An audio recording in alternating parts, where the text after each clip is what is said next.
त्रिदलं त्रिगुणाकारं त्रिनेत्रं च त्रियायुधं त्रिजन्म पापसंहारं एकबिल्वं शिवार्पणम् त्रिशाखैः बिल्वपत्रैश्च अच्छिद्रैः कोमलैः शुभैः तव पूजां करिष्यामि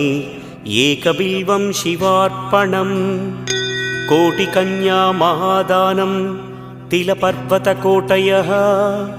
काञ्चनं शैलदानेन एकबिल्वं शिवार्पणम्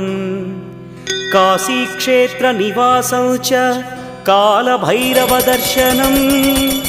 प्रयागे माधवं दृष्ट्वा एकबिल्वं शिवार्पणम् इन्दुवारे व्रतं स्थित्वा निराहारो महेश्वर नक्तं भविष्यामि देवेश